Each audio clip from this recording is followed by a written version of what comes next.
हम लोग सिर्फ सरकार को टैक्स भरने वाली मशीन है। बहुत ही अफसोसजनक बात है कि हम लोगों के लिए प्रतिबंध लगाया जाता है।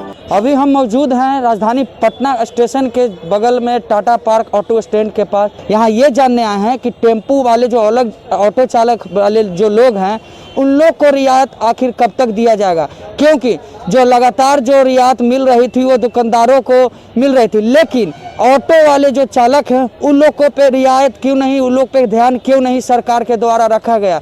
हम ये जानने के लिए मौजूद हैं राजधानी पटना स्टेशन के टाटा ऑटो पार्क स्टैंड के पास। आप देख रहे मगी आवाज़ और मैं हूं आपके साथ बिट्टू गिरी। तो चलिए जानते हैं और उनसे परेशानियां क्या क्या है वो भी जानेंगे।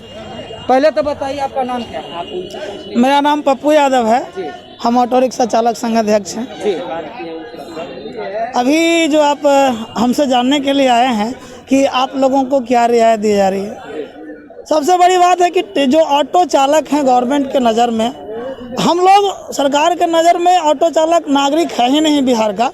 हम लोग सिर्फ सरकार को टैक्स भरने वाली मशीन है जो हर दृष्टिकोण से, चाहे परमिट हो, फिटनेस हो, प्रदूषण हो या रोड टैक्स हो, तो हम लोग सिर्फ या तो और जो तमाम लोग इसके अलावा भी जो हम लोग सामान खरीदते हैं तब बाकी लोग जिस तरीक़ा से टैक्स देते हैं हम लोग भी टैक्स देते हैं। इसके अलावा भी हम लोग 4-5 तरीके से जब गाड़ी का परिचालन करते हैं तो टैक्स देते हैं। सरकार हम लोगों से इतना कुछ लेने के बावजूद, जब अभी पिछली बार भी लॉकडाउन आया, इस बार भी लॉकडाउन आया, तो हम लोगों के लिए प्रतिबंध लगाया जाता है। हर बार प्रतिबंध लगाया जाता है कि आप लोगों को 2 पैसेंजर्स लेकर चलना है या सिर्फ ट्रेन के पैसेंजर लेकर चलना है, जनरल ऑटो को लेकर, जनरल पैसेंजर को लेकर के नहीं चलना है।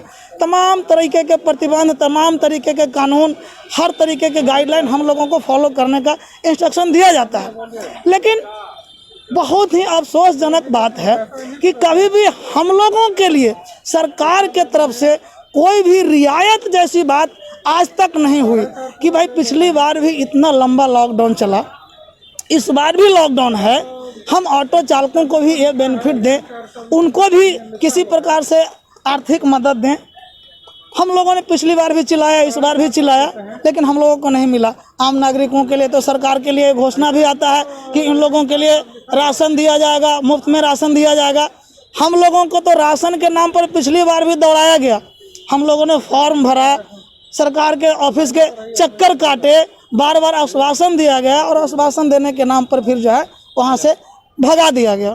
तो हम लोग से जो आप लोग पूछने के लिए आते हैं, सरकार से पूछे कि क्या ऑटो वाले भी आदमी होते हैं? तो क्या सरकार से ये बातें आप जाकर पूछा है कि आप लोग जो रियायत दे रहे हैं अन्य लोगों को, दुकानदारों को, तो क्या हम लोग को भी दिया जाए?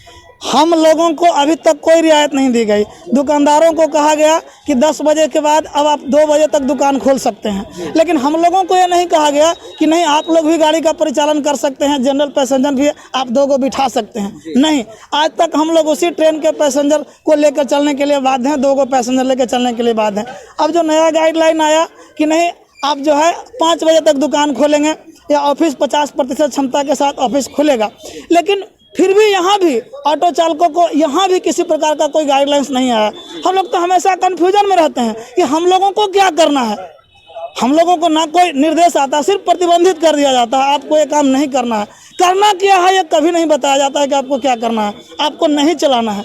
हम चलें कैसे, हमारी घर कैसे चलेगी, हमारे बच्चों का भोजन कैसे चलेगा, हमारे घर में दवाइयाँ कैसे आएगी, इसके लिए सरकार को कोई चिंता नहीं है। मांग क्या है? देखिए, हम लोग सरकार से मांग करते हैं कि जिस तरीक़ा से आम नागरिकों को सुविधा मिलती है, हम लोग पिछली बार भी कहे कि जब सब लोगों को दे रहे हैं तो हम लोगों को भी राशन दीजिए, हम लोगों को भी आर्थिक सहायता दीजिए, लेकिन हम लोगों को कोई आर्थिक सहायता नहीं दिया गया।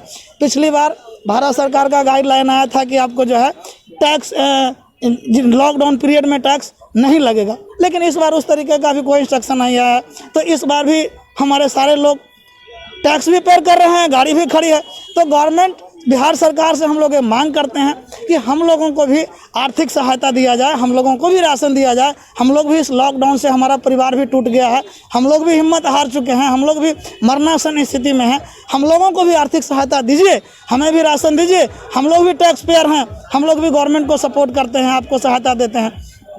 अब देखते हैं कि सरकार बार बार कहती है, जब हम लोग सवाल उठाते हैं तो बोलते हैं, हम लोग जब रोड पर गाड़ियां लेके निकलते हैं कि हम लोग खाएंगे क्या, तो सरकार कहती है कि जब तक आम नागरिक साथ नहीं देगा तो हम लोग इस कोरोना की लड़ाई से कैसे लड़ेंगे।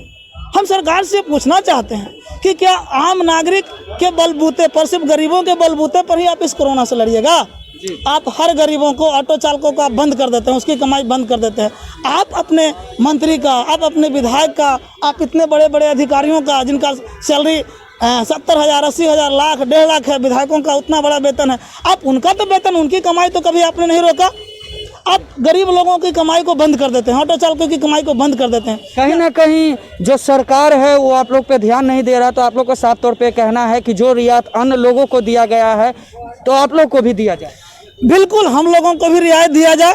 जब आप अपनी कमाई ले रहे हैं तो हम लोगों को भी या तो हमको मुआवजा दीजिए और नहीं तो पूर्ण तरीके से हमें भी काम करने की आज़ादी दीजिए, ताकि हम अपने परिवार का पेट पाल सकें। जब आप हमारा मदद नहीं करेंगे तो हमको पूर्ण रूप से आज़ादी दीजिए कि हम लोग भी अपना गाड़ी का परिचालन कर सकें। चलिए, धन्यवाद।